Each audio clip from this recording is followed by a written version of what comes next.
Hello friends, welcome back to my channel Jayshree stitching में आप सभी का स्वागत है। तो फ्रेंड्स, आज मैं आपको 40 इंच चेस्ट साइज़ का कटोरी ब्लाउज का परफेक्ट पेपर कटिंग करके दिखाऊंगी। तो देखिए, 40 साइज कटोरी ब्लाउज का पूरा ये नाप मेरे पास लिखा हुआ है और इसी से हम आज पेपर कटिंग करने वाले हैं। तो फ्रेंड्स, वीडियो को पूरा देखिएगा क्योंकि इस वीडियो के दौरान मैं आपको बहुत सारी ऐसी बातें बताऊँगी ब्लाउज से संबंधित जो बहुत ही इंपॉर्टेंट है और वो आपके बहुत ही काम आएगी। तो देखिए, यहाँ पर मैंने एक सीधी लाइन खींच दी है और मैंने ये डबल पेपर लिया है। इसकी वन साइड मेरी तरफ है और ओपन साइड दूसरी तरफ है। तो यहाँ पर अब हम ब्लाउज की लंबाई का मार्किंग करेंगे। 14 इंच ब्लाउज की तैयार लंबाई है, उसमें 1 इंच प्लस करेंगे सिलाई मार्जिन का। आपका जितना भी तैयार लंबाई है उसमें आप 1 इंच प्लस कर लीजिएगा। अब देखिए, यहाँ पर एक सीधी लाइन खींच देंगे इस प्रकार से।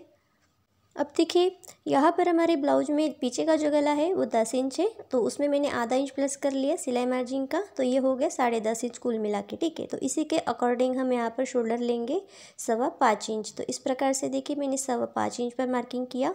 एक सीधी लाइन खींच देंगे इस प्रकार से। अब इसी लाइन के ऊपर हमें आर्मोल का मार्किंग कर लेना है, तो 6 इंच हम आर्मोल लेंगे। सेम मार्किंग हम इस तरफ भी कर लेंगे इस प्रकार से। अब एक सीधी लाइन खींच देंगे, तो ये हमारी चेस्ट वाली लाइन है। अब इसी के ऊपर हमें चेस्ट का 4 पार्ट लेना है। तो यहाँ पर देखिए, इस प्रकार से टेप को रखेंगे और 40 का हम यहाँ पर 4 पार्ट लेंगे 10 इंच और 1.5 इंच लेंगे सिलाई मार्जिन के लिए। आप अपने अकॉर्डिंग यहाँ पे 2 इंच भी ले सकते हैं। ठीक है, अब यहाँ पर आर्मोल के बाहर की तरफ हम आधा इंच पर मार्किंग करेंगे और इसको इस तरह से ऊपर की तरफ शोल्डर की तरफ मिला देंगे। अब आर्मोल का हम यहाँ पर सेंटर निकालेंगे, तो 3 इंच पर इस तरह से मार्किंग करेंगे और यहाँ से हम 1.25 इंच पर मार्किंग करेंगे। अब यहाँ से हम आर्मोल का शेप देंगे। तो देखिए, जो हमने सेंटर पे मार्किंग किया वहीं से हमें इस तरह से आर्मोल का शेप देना है। अब इसके बाद देखिए, हमें यहाँ पे आर्मोल को चेक कर लेना है। 8.5 इंच यहाँ पर आर्मोल है। तो देखिए, इस प्रकार से नापने के बाद यहाँ पर ये 8.5 इंच और 1 पॉइंट एक्स्ट्रा है, तो इसमें कोई दिक्कत नहीं आएगी। तो यहाँ पर आपको ध्यान रखना है कि आपका बहुत ज़्यादा यहाँ पे फ़र्क नहीं आना चाहिए। 8.5 इंच है तो 8.5 इंच ही आर्मोल आना चाहिए। अब इसके बाद देखिए, यहाँ पर हम सेंटर से आर्मोल में इस तरह से अंदर की तरफ 2 पॉइंट पर इस तरह से निशान लगाएंगे और यहाँ पर एक सीधी लाइन खींच देंगे।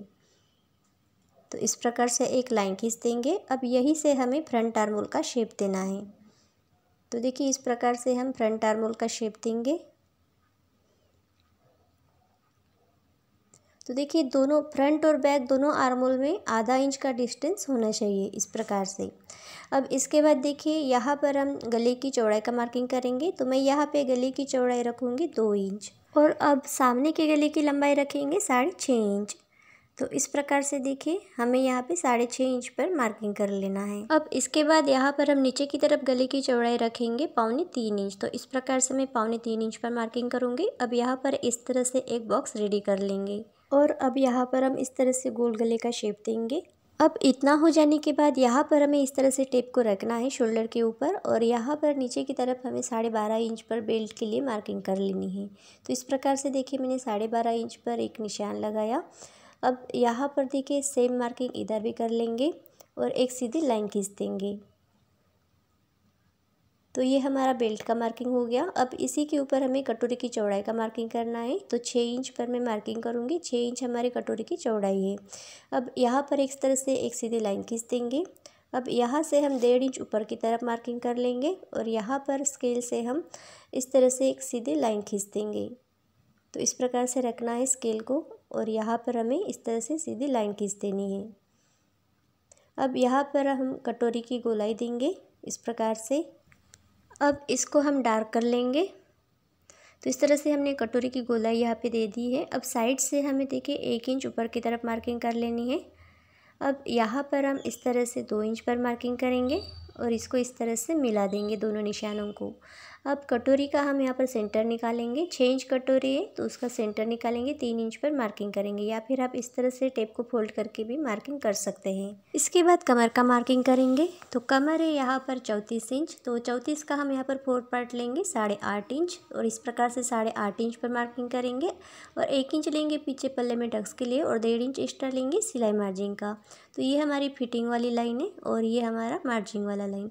और अब यहाँ पर मैं आपको फिर से एक बार बताना चाहूँगी, आपको जब भी देखिए ब्लाउज कटिंग करेंगे आप, तो सबसे पहले आपको आर्म होल को चेक कर लेना है, ठीक है। तो आधा इंच ऊपर छोड़ के सिलाई मार्जिन का आपको यहाँ पे इस तरह से टेप को रखना है और यहाँ पे आर्म होल को चेक कर लेना है।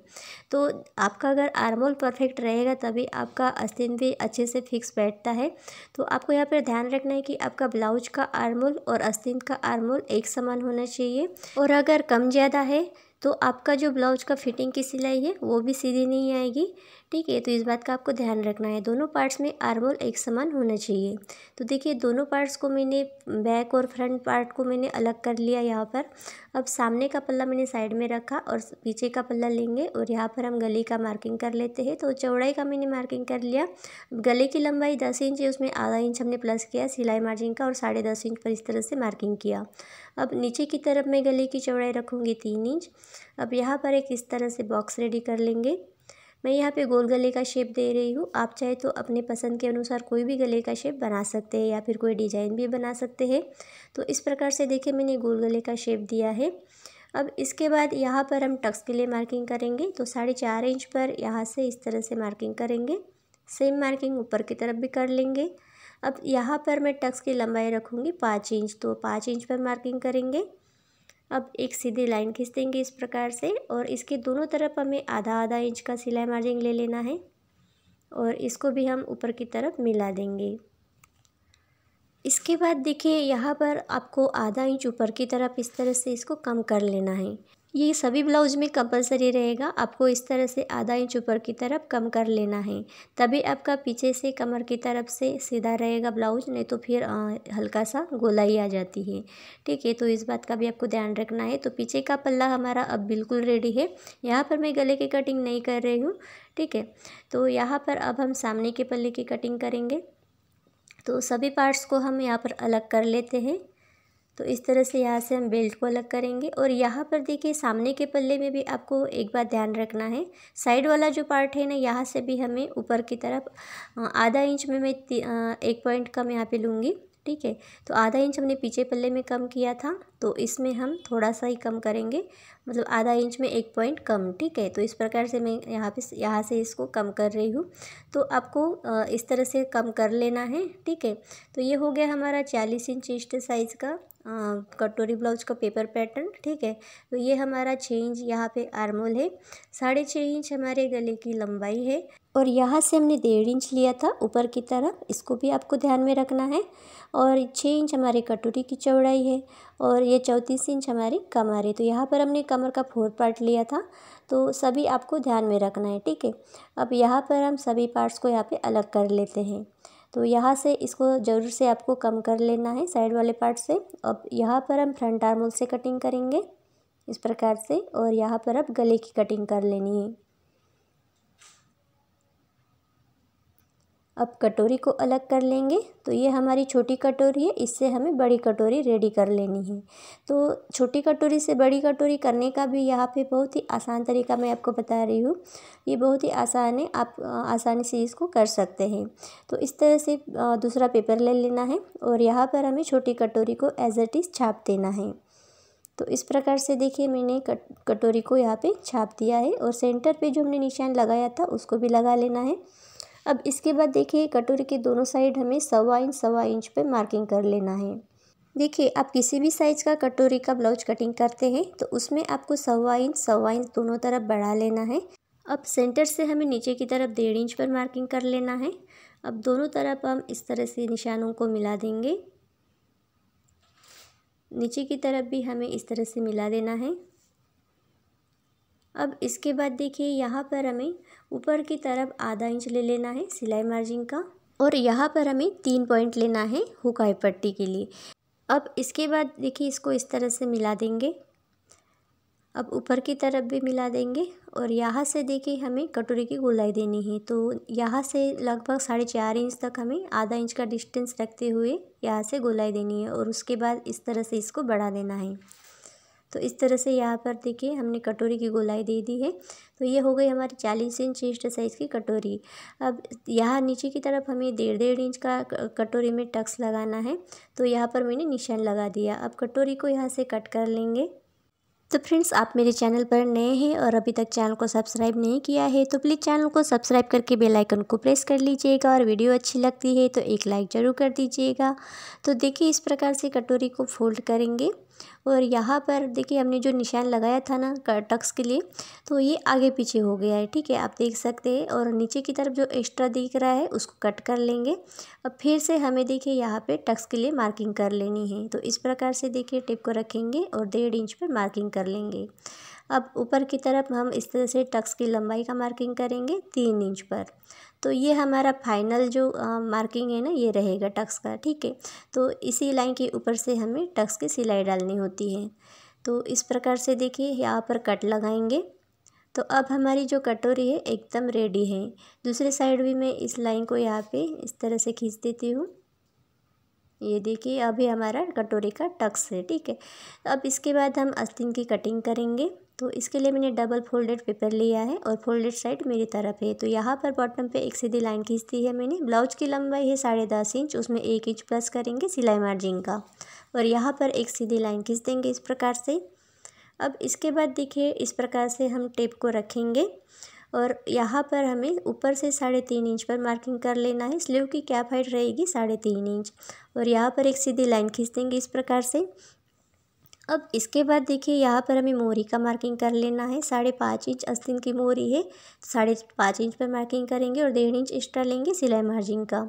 अब इसके बाद देखिए आर्मोल का मार्किंग कर लेना है। जितना भी आपका आर्मोल है उतना आपको कर लेना है। यहाँ पर 8.5 इंच है तो मैं 8.5 इंच पर मार्किंग करूँगी। 1.5 इंच यहाँ पर एक्स्ट्रा लेंगे सिलाई मार्जिन का।